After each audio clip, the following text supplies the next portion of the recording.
मैंने सही एक रक्षा उतरवाया और इसलिए हमारे बच्चे। ये आप सुन रहे थे पूर्व सांसद रमाकांत यादव को, जो उन्होंने हाथ पे रक्षा बंधवाने की मुद्दे पर अपनी बात रख रहे थे, जो आजकल जेरे बहस का मुख्य बिंदु बना हुआ है। नमस्कार, मैं हूं राजेश मिश्रा और आप मेरे साथ डिजिटल प्लेटफॉर्म पर देख रहे हैं नेशनल कवरेज।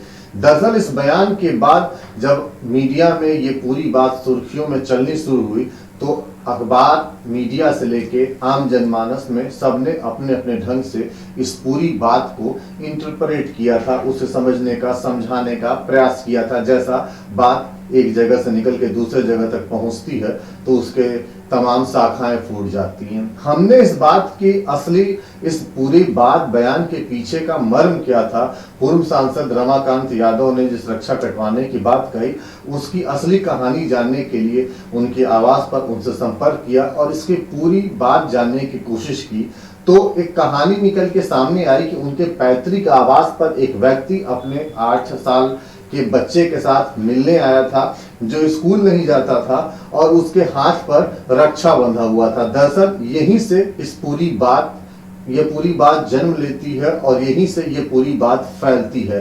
तो आखिर ऐसी कौन सी बात है कि पूर्व सांसद रमाकांत यादव लोगों को मंदिर न जाने की नसीहत दे रहे हैं, और मंदिर न जाने के बजाय वो किस बात पर जोर दे रहे हैं और क्या है इस पूरी उनके वक्तव्य के पीछे, इस पूरी लाइन के पीछे, उनके इस पूरे बयान के पीछे की असली पूरी कहानी, उन्होंने नेशनल कवरेज के साथ खास बातचीत की। आइए हम आपको सुनाते हैं, दिखाते हैं पूर्व सांसद रमाकांत यादव के साथ की गई इस बातचीत के प्रमुख अंश।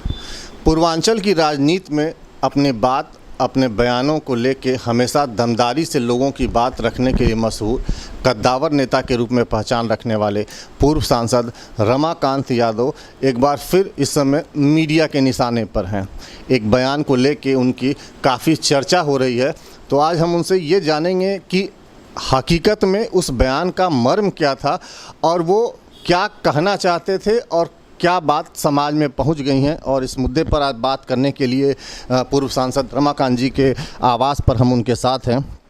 सांसद जी, पिछले 2 दिनों से अखबारों में और कुछ न्यूज़ पोर्टलों पर इस प्रकार की खबरें हैं कि आपने अपने क्षेत्र में कुछ युवकों के हाथ से रक्षा कटवा दिया। इसको हर आदमी अपने ढंग से समझ रहा है और उसको प्रसारित कर रहा है। हम आज आपसे ये जानने आए हैं कि हकीकत क्या है इस पूरी बात का। वो आपने बात क्या कही वो अलग बात है, आप क्या कहना चाहते थे, वो असल बात क्या थी जो आप बोलना चाहते थे और क्या बात सामने आई है। पहले तो आपको धन्यवाद देते हैं। देखिए, पेपर क्या लिखता है, मीडिया क्या बोलती है, हम उसके प्रति बहुत चिंतित नहीं रहते हैं। पहली बात, हमने रक्षा कटवाया है, इसमें कोई दो राय नहीं है। इसलिए कटवाया कि मैंने देखा जब हमारे पिछड़े और दलित समाज के लोग रक्षा बांधने के चक्कर में, पूजा सुनने के चक्कर में, कांवड़ ले जाने के चक्कर में, दुर्गा पूजा के चक्कर में, तमाम इस तरीके से विद्यालय जाने का नाम नहीं ले रहे थे। इसलिए मैंने एक अभियान चलाया है कि हमारे लोग पहले शिक्षा मंदिर में जाएं, शिक्षा मंदिर के अलावा कहीं किसी मंदिर में जाएं, शिक्षा मंदिर में जाएं जहाँ ज्ञान मिलता है, और जब शिक्षा मंदिर में जाएंगे, ज्ञान मिलेगा, तभी हमारे समाज का, हमारे देश का, हमारा भला होगा, हमारे लोग आगे बढ़ेंगे। इसलिए मैं इस अभियान चला रहा हूँ कि देख रहा हूँ जो हमारे छोटे भाई पिछड़ी जात के अन्य बिरादरी के लोग हैं, यादव तो जगह हुआ है, लेकिन अन्य पिछड़े समाज के लोग शिक्षा से बहुत दूरी बना लिए हैं। इसलिए मेरा एक दायित्व बनता है, समाज के लोगों ने अगुवा बनाया है, 4 बार विधायक बनाया, 4 बार MP बनाया, तो हम लोगों की जिम्मेदारी बनती है अपने समाज को जगाने के लिए, पिछड़े दलित समाज को, और इनको शिक्षा के लिए हम प्रेरित करेंगे। उसमें कोई कहता है रक्षा कटवा दिए, कोई पूजा करने से रोक रहे हैं, तो मुझे इसकी कोई परवाह नहीं है। मैं अपने समाज को शिक्षित करने के लिए जो भी कदम उठाना होगा उसमें मैं उठाऊँगा, उसमें कोई दिक्कत नहीं मेरे लिए। लेकिन क्या तरीके को लेके सवाल खड़े हो रहे हैं कि मतलब इसके समाज को संदेश देना था तो कोई और भी तरीका हो सकता था। रक्षा कटाने का संबंध सीधा सीधा जनता या लोग जनमानस उसको धर्म से जोड़ रही, तो कहीं आप क्या धर्म की खिलाफत तो आप कर नहीं रहे हैं? भाई धर्म को मैं नहीं समझता हूँ। सबसे बड़ा धर्म हमारा है कि हम अपने समाज को, पिछड़े समाज को, दलित समाज को शिक्षित बनाएं। धर्म क्या है, मैं अपना धर्म यही मानता हूँ और कोई किसी का धर्म हो तो अलग बात है। मेरा धर्म बनता है, दायित्व बनता है कि मैं समाज का अगुआ हूँ तो पिछड़े दलित समाज को शिक्षा के लिए प्रेरित करूं, उन्हें शिक्षित करूं, उन्हें आगे बढ़ाऊं, जिससे सरकारी नौकरियों में जाएं, इंजीनियर बने, डॉक्टर बने, डीएम बने, एसपी बने, अच्छा बिजनेस करें, जो भी काम करें शिक्षा लेने के बाद अच्छे तरीके से काम करेंगे।